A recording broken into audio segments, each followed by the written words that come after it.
Hampir semua orang pasti mengetahui dan pernah mendengar tentang karma. Perlu diketahui bahwa cara kerja karma bukanlah ibarat sistem imbalan dan hukuman seperti yang dipikirkan kebanyakan orang, melainkan, itu lebih mengarah ke hukum sebab akibat. Apa yang kamu alami di kehidupan masa kini, merupakan buah atau akibat dari perbuatanmu di masa lalu. Memahami tentang karma bisa sangat bermanfaat dan itu akan memengaruhi caramu dalam berurusan dengan orang lain. Jika kamu ingin memetik karma baik dalam hidupmu, maka kamu harus mengambil tindakan yang mengarah pada hal-hal positif. Melakukan demikian adalah kunci utama untuk menjalani kehidupan yang bermakna dan dipenuhi dengan kebahagiaan. Jadi, inilah 12 hukum karma yang akan mengubah hidupmu. Nomor 1, hukum tabur tuai. Apa yang kamu tabur, itulah yang kamu tuai. Sama halnya seperti seorang petani yang menanam benih dan mengharapkan masa panen, apapun yang kamu tabur, itulah yang kamu tuai. Segala sesuatu yang kamu lakukan kepada orang-orang pada akhirnya akan dilakukan kepadamu. Ketika kamu memilih untuk memperlakukan orang lain dengan baik, kamu akan menemukan bahwa mereka juga bersikap baik kepadamu dan juga berperilaku lebih positif terhadap dirimu.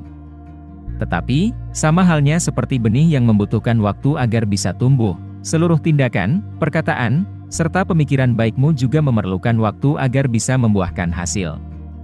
Dan ketika sudah saatnya, hasil yang kamu terima dapat berwujud cinta, uang, atau kebahagiaan. Oleh karena itu, kamu harus selalu bersikap baik dan sopan kepada semua orang, terlepas dari siapa mereka atau apa latar belakang mereka. Ingatlah kalau setiap tindakan dan bahkan reaksimu, akan selalu kembali kepadamu. Nomor 2, hukum penciptaan. Tidak ada yang bisa mengubah hidupmu kecuali dirimu sendiri. Hukum penciptaan mengajarkan kita bahwa kita adalah satu-satunya orang yang memegang kendali atas hidup kita sendiri. Kebanyakan individu sering menyalahkan sesamanya atas hal-hal buruk yang menimpa mereka, daripada bertanggung jawab dan berjuang untuk mengubah nasib mereka. Perlu diingat bahwa kamu tidak boleh hanya duduk diam dan menunggu sesuatu yang baik terjadi kepadamu. Jika ada peluang baik yang datang ke hadapanmu, jangan takut untuk melangkah keluar dan memanfaatkannya sebaik mungkin. Selain itu, ketahuilah kalau kamu pada akhirnya akan menjadi apa yang selalu ada di sekitarmu. Oleh karena itu, mulailah mengelilingi dirimu dengan hal-hal positif yang dapat membantumu untuk meraih tujuanmu. Tetapi, ini bukan berarti bahwa kamu harus mencoba untuk mengubah orang-orang yang ada di sekitarmu. Daripada melakukan itu, berusahalah untuk memperbaiki dan meningkatkan kualitas dirimu, karena kamu hanyalah satu-satunya orang yang bertanggung jawab atas apa yang terjadi kepadamu. Nomor 3, hukum kerendahan hati. Apa yang kamu tolak atau jauhi, akan semakin dekat kepadamu. Di dalam hidup, agar kamu dapat mengatasi dan mencari solusi atas setiap masalah yang kamu hadapi, pertama-tama, kamu harus mengakui kalau kamu memang memiliki masalah tersebut. Seringkali, ketidakmampuan kita untuk menerima fakta bahwa kita mempunyai kesulitan-kesulitan tertentu menghalangi kita untuk menemukan solusi atas persoalan kita. Perlu diingat kalau kamu tidak bisa mengubah sebuah situasi menjadi lebih baik jika kamu tidak bersedia untuk berdamai dengannya. Ketika hal-hal buruk terus terjadi di hidupmu dan kamu menolak untuk menerimanya, kamu mulai menciptakan energi negatif di dalam dirimu sendiri.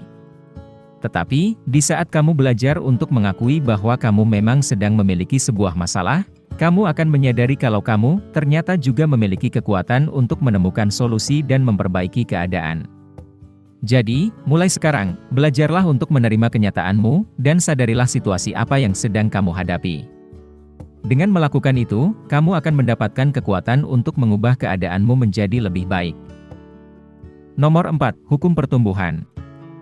Kemanapun kamu pergi, disitulah kamu berada.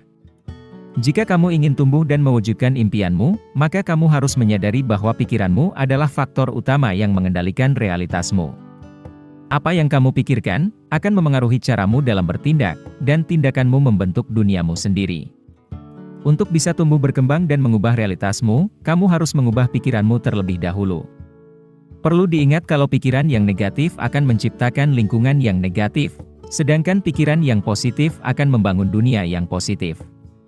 Teruslah menstruktur ulang realitasmu dengan berpikir jernih dan pada akhirnya, kamu akan tumbuh dan mampu meraih semua yang kamu impikan.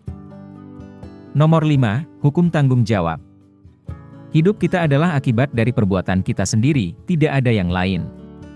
Hukum yang satu ini, sama halnya seperti hukum penciptaan, berfokus pada fakta bahwa realitas kita adalah cerminan dari keadaan pikiran kita sendiri. Ketika hidupmu dilanda kekacauan dan kesulitan, kamu harus mulai mengambil tanggung jawab atas situasi yang kamu hadapi. Kamu bisa mulai mengambil langkah-langkah untuk keluar dari situasi sulit tersebut dengan cara meluangkan waktu untuk berefleksi dan menjernihkan pikiranmu. Bahkan, meskipun sesuatu yang buruk terjadi padamu secara tiba-tiba, janganlah membuang-buang waktumu untuk merenungkan masalah tersebut. Sebaliknya, petiklah pelajaran dari kejadian itu dan ambillah tanggung jawab untuk membuat segalanya menjadi lebih baik. Di saat kamu bertanggung jawab atas seluruh pikiran dan tindakanmu, kamu memiliki kuasa untuk membentuk sendiri kehidupanmu. Nomor 6, Hukum Koneksi. Semua yang kamu lakukan, saling terhubung satu sama lain. Hukum yang satu ini menjelaskan bahwa masa lalu, masa kini, dan masa depan, semuanya saling terhubung satu sama lain. Perlu diketahui kalau masa lalu dan masa kinimu memiliki pengaruh yang signifikan terhadap masa depanmu. Kamu harus menyadari bahwa di dalam hidup, tidak ada jalan pintas yang secara instan dapat membawamu ke masa depan yang kamu dambakan. Setiap hal yang pernah kamu lakukan, baik di masa lalu maupun di masa kini, sangatlah penting untuk membentuk masa depanmu. Masa depanmu, sebenarnya adalah kumpulan dari keputusan dan tindakan yang pernah kamu ambil sebelumnya. Oleh karena itu, mulai sekarang, berusahalah untuk mengambil langkah-langkah konsisten yang mengarah pada pencapaian tujuanmu. Hanya dengan cara itulah, kamu bisa menggapai mimpimu. Nomor 7, Hukum Fokus. Kamu tidak bisa memikirkan dua hal sekaligus dalam waktu yang bersamaan. Dalam perjuanganmu untuk meningkatkan kualitas dirimu, sangat penting bagimu untuk berkonsentrasi pada hal-hal yang benar-benar krusial. Hukum fokus membantumu untuk memusatkan perhatianmu terhadap segala sesuatu yang akan membawamu ke pencapaian tujuanmu. Dengan berfokus pada pikiran dan emosi yang positif, kamu tidak akan memiliki waktu untuk berfokus pada hal-hal negatif. Ketika kamu berada di dalam keadaan yang menyulitkan, ingatlah untuk selalu melihat sisi baik dari situasi tersebut dan jangan hanya melihat sisi buruknya saja. Memang, melakukan itu mungkin tidaklah mudah, tetapi, ketika kamu membiasakan dirimu untuk mengambil pelajaran dari setiap peristiwa negatif yang menimpa hidupmu, kamu tidak akan lagi mengulangi kesalahan yang sama. Nomor 8, Hukum Memberi dan Bersikap Ramah. Mendemonstrasikan altruisme menunjukkan bahwa kita adalah manusia yang bermoral tinggi.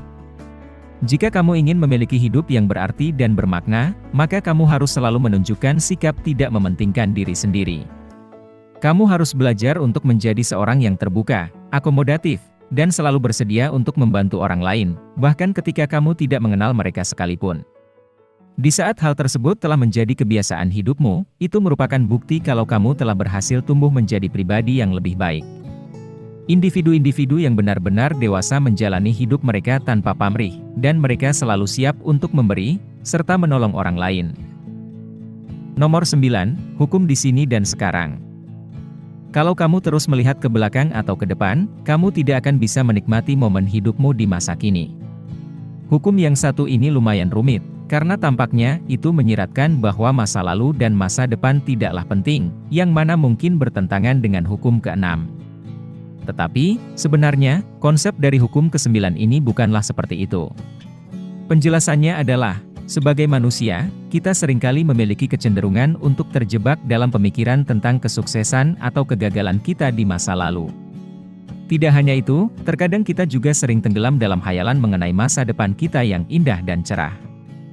Nah, perlu diketahui bahwa memikirkan hal-hal seperti itu menghalangi kita untuk menikmati hidup kita di masa kini.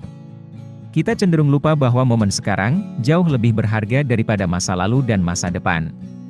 Ingatlah kalau hal-hal yang kamu lakukan di masa kini lebih penting daripada kenangan masa lalumu dan impian masa depanmu. Selain itu, kamu harus belajar untuk memanfaatkan masa lalumu dan masa depanmu selagi kamu menjalani kehidupanmu sekarang.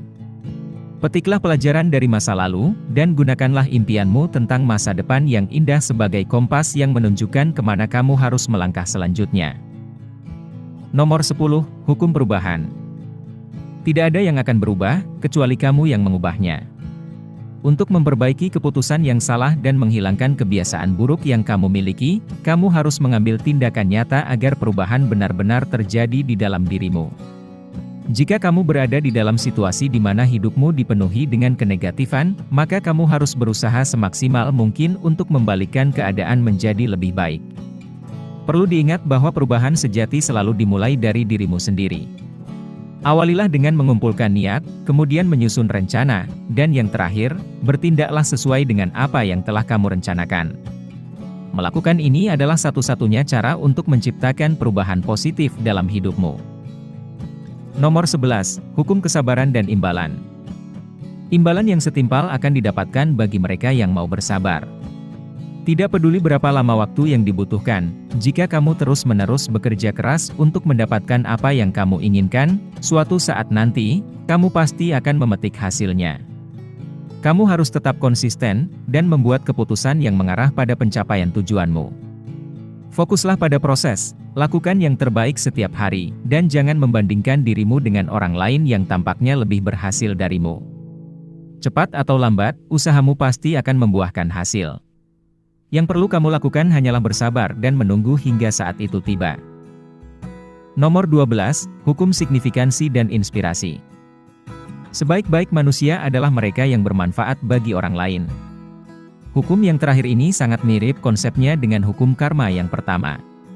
Yang membedakan keduanya adalah, sementara hukum tabur tuai memiliki sebab akibat yang berdampak hanya pada seorang individu saja, hukum signifikansi dan inspirasi memiliki sebab akibat yang berdampak pada banyak orang. Memang, kamu akan menuai apa yang kamu tabur, tetapi, kamu juga harus menyadari bahwa keputusan dan tindakan yang kamu ambil secara personal pada akhirnya akan berkontribusi kepada masyarakat. Seluruh niat dan perbuatan kita membangun energi besar yang membuahkan hasil yang memengaruhi masyarakat hingga dunia kita. Maka dari itu, pastikanlah agar seluruh tindakanmu memberikan nilai dan inspirasi bagi orang lain. Berusahalah untuk melakukan kebaikan dan menjadi contoh yang teladan bagi sesamamu.